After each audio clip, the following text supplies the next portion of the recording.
இல்லை ஜெகதீஷ்ன்றவர் கத்தி படத்தில் ஏஆர் முருகா சார்கிட்ட அசிஸ்டண்டாக தான் வந்தார் போல். அப்போ வந்து அவருக்கு அந்த ட்ரெஸ் சேஞ்ச் பண்ணுறது, ஏதாவது சொல்கிறது, ஏதாவது கூட்டு வர்றது, அது சம்மந்தமாக தான் அவர் பழக்கமாக இருக்கார். சும்மா எப்படி அப்படின்னு தான் இருந்தார். அவருடைய கேரக்டர் வைஸாக அவரும் அப்படியே பிடிச்சி போய் விஜய் சார்கிட்ட அட்டாச்மெண்ட் ஆகிட்டார்.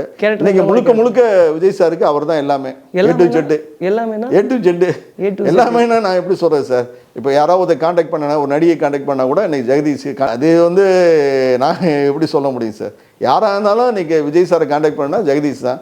நாங்கள் கூட 2 முறை பேசி பார்த்தேன் ஜெகதீஷ் கிட்ட. நான் அந்த மாதிரி பழைய மாநில தலைவர் சார், ஒரு தடவை பார்க்கணும், அதெல்லாம் வைங்க, இங்கெல்லாம் உதவி கேட்டு வராதிங்கன்னு எங்களை வந்து அருவருப்பான வார்த்தைகளை சொல்லி கட் பண்ணிட்டாரு. ஜெகதீஷ் பேசுகிறாரு சார். அப்படியே பேசியிருக்காரு. அதே மாதிரி ஆனந்துக்கிட்டே நான் 2 3 தடவை காண்டாக்ட் பண்ணி பேசினேன். உங்களுக்கு ஏதாவது உதவி செய்யணுமா, அதெல்லாம் உதவி செய்ய மாட்டாருங்க அப்படின்னு சொல்லியிருக்காரு. இவரே சொல்லிக்கிறாங்க. நான் வந்து பார்க்க போகிறது வந்து அவரை யதார்த்தமாக தான் நான் பார்க்க போகிறேன்னு சொன்னேன். ஆனால் இவங்களே முடிவு பண்ணிக்கிறாங்க, உங்களுக்கு என்ன உதவி செய்யணும், உங்களுக்கு ஏதாவது உதவி கேட்டு வரீங்களா அப்படின்னு சொல்லி கேட்குறாங்க. நாங்கள் வந்து அந்த மாதிரி கூட கிடையாது. விஜய் சார் இப்போ இவ்வளோ நாள் இருந்திருக்கேன், ஒரு இன்னைக்கு வந்து ஒரு பெரிய ஒரு லெவலுக்கு வந்திருக்காங்க. ஒரு தடவை அவரை பார்த்து சந்திக்கணும்னு சொல்லிட்டு தான் நாங்கள் கேட்குறோம்.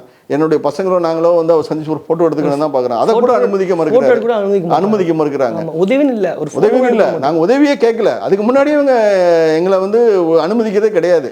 சுத்தமாகவே நீங்களாம் வரக்கூடாது அப்படின்ற மாதிரி விரட்டி அடிக்கிறாங்க எங்களை.